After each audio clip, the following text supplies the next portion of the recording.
ಬೇಕಾದ್ರೆ ಹುಡುಕ್ಬೋದು, ಹೊಸ ಚುನಾವಣೆ ಅಂತಂದ್ರೂ ಹೇಳ್ಬೋದು.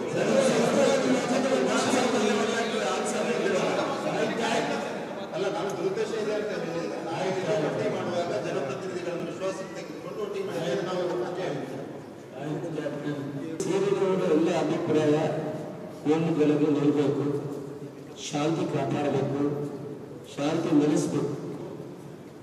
ಒಳ್ಳೆಯ ಒಂದು ಸಭೆಯನ್ನು ಕರೆದಿದ್ದೀವಿ ಸರ್. ಧನ್ಯವಾದ. ಫಾರ್ ದ ಕಮ್ಯುನಲ್ ವೈಲೆನ್ಸ್ ಎಲ್ಲ ಶಾಸಕ ಮಿತ್ರರು ಕೂಡ ಒಂದಷ್ಟು ಸಲಹೆಗಳನ್ನು ಕೊಟ್ಟರು.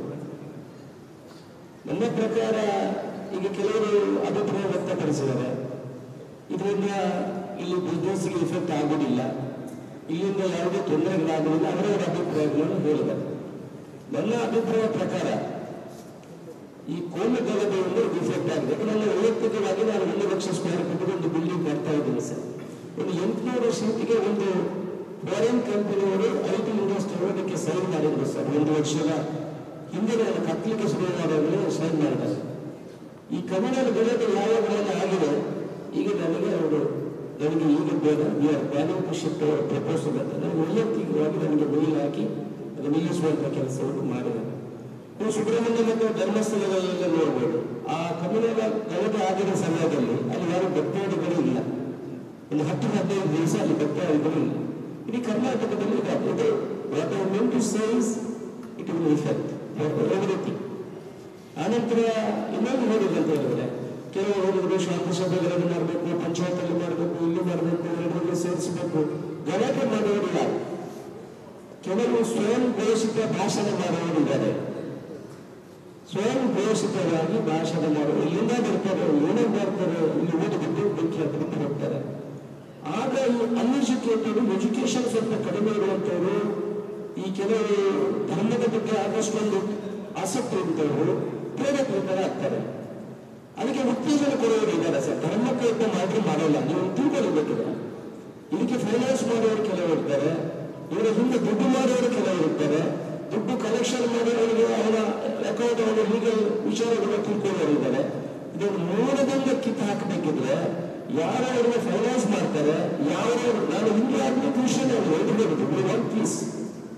ಸೊ ಆ ಮೂಲದಿಂದ ಕಿತ್ಕೊಳ್ಳುವಂಥ ಕೆಲಸವನ್ನು ಮಾಡಬೇಕು. ಸಪೋರ್ಟ್ ಮಾಡೋರು ಯಾರು? ಅವ್ರು ಏನಾಗ್ತದೆ, 20-21 ವರ್ಷ ಇರ್ತದೆ, ಅವ್ರಿಗೇನು ಗೊತ್ತಿರಲಿಲ್ಲ. 5-6 ತಿಂಗಳು 7 ತಿಂಗಳು ಜೈಲಲ್ಲಿ ಕೊಟ್ಟರೆ ವಾಪಸ್ ಬರ್ತಾನೆ. 10 ಇದ್ದರೆ 10 ಬಾಯಿ ಆಗ್ತಾನೆ, ಮೋಹನ ಇದ್ದರೆ ಮೋಹನ ಬಾಯಿ ಆಗ್ತಾನೆ. ಇದು ನಮ್ಮ ಸಂಸ್ಕೃತಿ. ಇದಕ್ಕೆ ಸಮಾಜ ತಿರುಗಿ ನೋಡಬೇಕು. ಪೊಲೀಸ್ನವರು ಈಗ ಎತ್ತುವುದನ್ನು ಕಡಿಮೆ ಮಾಡಿದ್ದಾರೆ.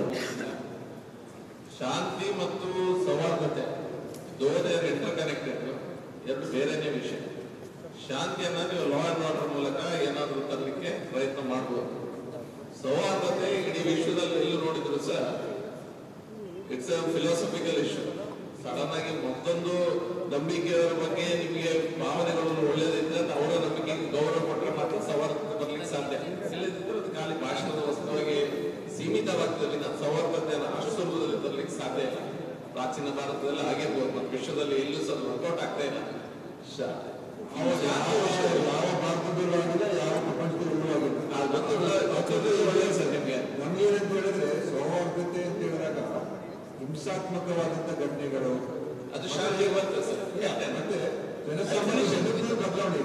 ಈಗ ನಿಮ್ಮ ಸೈದ್ಧಾಂತಿಕ ವಿಚಾರಕ್ಕೆ ಹೊರಡಿಲ್ಲ, ನಿಮ್ಮ ಸೈದ್ಧಾಂತಿಕ ವಿಷಯ ಸರ್ ನಾನು ಮಾತಾಡ್ತಾ ಇಲ್ಲ. ನಾನು ಹೇಳೋದಿಷ್ಟೇ, ಸೌಹಾರ್ದತೆ ಅನ್ನುವಂಥ ವಿಷಯ ಇಟ್ಸ್ ಅ ಫಿಲಾಸಫಿಕಲ್, ಮೆಂಟಲಿ ನಾವು ಒಳಗಾಗಬೇಕು ವಿನ ಶಾಂತಿಯ ವಿಷಯ ಬಂದಾಗ ವಾಟ್ಸಪ್ ನೋಡಿ ಯಾರು ಮರ್ಡರ್ ಮಾಡಲಿಲ್ಲ. ಅವ್ರು ಹೇಳಿದ್ರು ಈಗ ಇಬ್ರು ಸಹ ನಾವು ಯಾರೋ ಭಾಷಣ ಕೇಳಿ ನೀವು ಎಷ್ಟು ಜನ ತೆಗೆದ್ರು ಗೊತ್ತಾಗ್ತದೆ.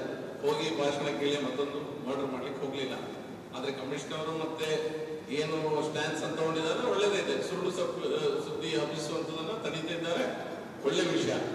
ಆದ್ರೆ ಇದು ಮರ್ಡರ್ ಆಗ್ಲಿಕ್ಕೆ ಗಲಭೆ ಸಾಗಲಿಲ್ಲ. ಈ ಸರಿ ಗಲಭೆ ಸಾಗಲಿಲ್ಲ, 2 ಮರ್ಡರ್ ಆಗಿದೆ. ಮರ್ಡರ್ ಆಗ್ಲಿಕ್ಕೆ ಫ್ಲಾಶ್ ಪಾಯಿಂಟ್ ಎಲ್ಲಿ ಅನ್ನೋದೇ ವಿಷಯ. ನಾವೆಲ್ಲವನ್ನ ಮಾತಾಡಿ ನಾವು ನೀನು ಬ್ರದರ್ಸ್ ಆಗಿರ್ತೇವೆ ಅನ್ನೋದು ಮತ್ತೊಂದು ವಿಷಯ. ಫ್ಲಾಶ್ ಪಾಯಿಂಟ್ ಎಲ್ಲಿ ಆಗ್ತಾ ಉಂಟು, ಎಲ್ಲಿ ಈ ಗೊಂದಲ ಸ್ಟಾರ್ಟ್ ಆಗ್ತಿದೆ, ಅದು ಇದೆಲ್ಲ ಕ್ರೈಮ್ ಏನೆಲ್ಲ ಆಗ್ತಾ ಇದೆ, ಲಾ ಅಂಡ್ ಆರ್ಡರ್ ಫೇಲಿಯರ್ ಏನಾಗ್ತಾ ಇದೆ, ಅದರಿಂದಾಗಿ ಆಗ್ತಾ ಇದೆ. ನಾವೀಗ ಮೆನ್ಷನ್ ಮಾಡಿದ್ರು, ಒಂದು ಗೋಹತ್ಯೆ ಮೆನ್ಷನ್ ಮಾಡಿದ್ರು, ಕೆಲವು ವಿಷಯಗಳನ್ನ ಮೆನ್ಷನ್ ಮಾಡಿದ್ರು. ಕೆಲವರು ಸರ್ಕಾರದ ಒಂದು ಆಟಿಟ್ಯೂಡ್ ಇರ್ತದೆ. ಹೋದ ಬಾರಿ ಹೈಕೋರ್ಟ್ ಒಂದು ಆರ್ಡರ್ ಕೊಟ್ಟಿದ್ದು, ಒಂದು ಪರ್ಟಿಕ್ಯುಲರ್ ಜಾಗದಲ್ಲಿ ನೀವು ಈ ಕಾರ್ಯಕ್ರಮವನ್ನು ಹ್ಯಾಪನ್. ಅಡ್ಮಿನಿಸ್ಟ್ರೇಷನ್ ಬಿಟ್ಟಿದೆ ಅವ್ರಿಗೆ ಮಾಡ್ಲಿಕ್ಕೆ. ಅದಾದ್ಮೇಲೆ ಎಷ್ಟು ಗಾಡಿ ಗೀಡಿ ಎಲ್ಲ ಪುಡಿಯಾಗಿದೆ, ಕೇಸ್ಗಳು ಸಹ ಆಗಿದೆ. ಇದಾದಂತ ಸಂದರ್ಭದಲ್ಲಿ ಜನರಿಗೆ ಏನು ಸರ್ಕಾರ ಮತ್ತೆ ಅಡ್ಮಿನಿಸ್ಟ್ರೇಷನ್ ಮೇಲೆ ಏನು ಧೈರ್ಯ ಇರಬೇಕು ಅಥವಾ ಅವ್ರ ಮೇಲೆ ಟ್ರಸ್ಟ್ ಇರಬೇಕು, ಟ್ರಸ್ಟ್ ಡೆಫಿಸಿಟ್ ಆಗ್ತದೆ. ಇದೆಲ್ಲ ಒಂದೊಂದು ಸಣ್ಣ ಸಣ್ಣ ಕಾರಣ. ನಾನು ನಿಮ್ಮನ್ನ ಡೈರೆಕ್ಟ್ ಆಗಿ ದೂಷಣೆ ಮಾಡೋದಲ್ಲ, ಇದನ್ನ ಸರಿ ಮಾಡಿಕೊಳ್ಳುವಂತ ಮನಸ್ಥಿತಿ ಈ ಜಿಲ್ಲೆಯಲ್ಲಿ ಮಾಡದಿದ್ರೆ ನಾವು ಸಮಸ್ಯೆಯನ್ನ ಪುನಃ ಎದುರಿಸ್ತೇವೆ. ಈ ರೀತಿ ಮೀಟಿಂಗ್ ಗಳನ್ನ ಪುನಃ ಮಾತಾಡೇ ಕೂತ್ಕೊಳ್ಬೇಕಾಗ್ತದೆ. ಎರಡನೇದು, ತುಂಬಾ ಜನ ಮಾತಾಡಿದ್ರು ನಮ್ಮ ಮಂಗಳೂರು ಜಿಲ್ಲೆ ಬಗ್ಗೆ. GSTP ರೇಟ್ಗೆ ಹೋದ್ರೆ ಕರ್ನಾಟಕದಲ್ಲಿ number 2 after Bangalore. We are the highest GSTP rate ಇರುವಂತ ಜಾಗ. Highest tax pacers second number ಅಲ್ಲಿ. ಇಲ್ಲಿ ಯಾವುದೇ ಇದನ್ನ ಎಲ್ಲಿ ಹೋದ್ರು ಸಹ ಎಲ್ಲ ಕೋಮು ಸೂಕ್ಷ್ಮ ಪ್ರದೇಶ. ಇಲ್ಲಿ ಇನ್ನೂ ಸಹ 15 ಕಾಲೇಜುಗಳು ಅಪ್ಲೈ ಮಾಡಿದ್ದಾರೆ PUC ಇದಕ್ಕೋಸ್ಕರ. ಈ ರೀತಿಯ ಈ ಕೋಮು ಸೂಕ್ಷ್ಮ ಏನು ಸರಿಯಾಗಿದೆ, ಜನ ಸಹ ಸರಿಯೇ ಇದ್ದಾರೆ. ಈ ರೀತಿಯ ಘಟನೆಗಳಿಗೆ, ಫ್ಲಾಶ್ ಪಾಯಿಂಟ್ಸ್ಗೆ ಇದು ಕೋಮು ಸೂಕ್ಷ್ಮತೆಯಿಂದ ಆಗುವುದಲ್ಲ, ಇದು ಕ್ರೈಮ್ ಇಂದಾಗಿ ಆಗ್ತದೆ. ಗೋಕಳ್ಳತನ ಇಸ್ ಎ ಕ್ರೈಮ್. ಅದೊಂದು ಕೋಮು ಸೂಕ್ಷ್ಮವಾಗಿ ನಾವು ಯಾಕೆ ಕನ್ಸಿಡರ್ ಮಾಡಬೇಕು? ಆ ಕ್ರೈಮ್ ಅನ್ನ ನಿಲ್ಲಿಸುವಂತ ಕೆಲಸ ಮಾಡಿದ್ರೆ ಸರಿ ಆಗ್ತದೆ. ಹೊಯ್ಗೆ ವಿಷಯ ಎಲ್ಲ ಸಹ ಹೇಳಿದ್ರು. ಹೊಯ್ಗೆ ವಿಷಯ ಇಲ್ಲಿಗಲ್ ಮೈನಿಂಗ್, ಸ್ಯಾಂಡ್ ಮೈನಿಂಗ್ ಏನಾಗ್ತಿತ್ತು, ಆ ದುಡ್ಡು ಎಲ್ಲಿಗೆ ಹೋಗ್ತಾ ಇದೆ, ಅದನ್ನ ನಮ್ಗೆ ಇನ್ನೂವರೆಗೂ 10 ವರ್ಷಕ್ಕೆ ತರಲಿಕ್ಕೆ ಆಗಲಿಲ್ಲ. ನೀವೀಗ ಹೊಸ ಕಮಿಷನರ್ ಹಾಕಿದ್ರೆ ಮರು ದಿವಸದಿಂದ ಅವ್ರ ಆರ್ಡರ್ಗಳಿಗೆ ಮುಂಚೆನೆ ಎಲ್ಲ ಸಹ ಪೊಲೀಸ್ ಸ್ಟೇಷನ್ ಅಲರ್ಟ್ ಆದ ಅವರು ಸಸ್ಪೆಂಡ್ ಆಗ್ತಾರೆ ಅಂತ. ಈಗ ಸರಿಯಾಗಿದೆ, ಈಗ ಸರಿ ಇದೆ. ಈ ರೀತಿಯ ಸಮಸ್ಯೆಗಳಿಂದನೇ ಫ್ಲಾಶ್ ಪಾಯಿಂಟ್ ಸ್ಟಾರ್ಟ್ ಆಗಿದ್ದು ವಿನ ಎಲ್ಲೋ 2 ಕಮ್ಯುನಿಟಿಯವರು, ಹಿಂದೂಗಳು, ಮುಸಲ್ಮಾನರು, ಕ್ರೈಸ್ತರು ಎಲ್ಲ ಸೇರಿ ಹೊಡೆದಾಟ ಮಾಡಿದೆ ಅನ್ನೋ ಸಹ ಇಲ್ಲ. ಆ ರೀತಿ ವ್ಯವಸ್ಥೆ ಅಲ್ಲ. ಈ ಫ್ಲಾಶ್ ಪಾಯಿಂಟ್ಸ್ ಅನ್ನು ಗುರುತಿಸಿ ನಾವು ಅದಕ್ಕೆ ಮತದಾನ ಕೊಟ್ಟರೆ ಮಾತ್ರ ಸರಿಯಾಗ್ತದೆ. ನ್ಯೂಸ್ ಫಸ್ಟ್, ನಿರ್ಭೀತಿಯಿಂದ ನಿಮ್ಮ ಪರವಾಗಿ.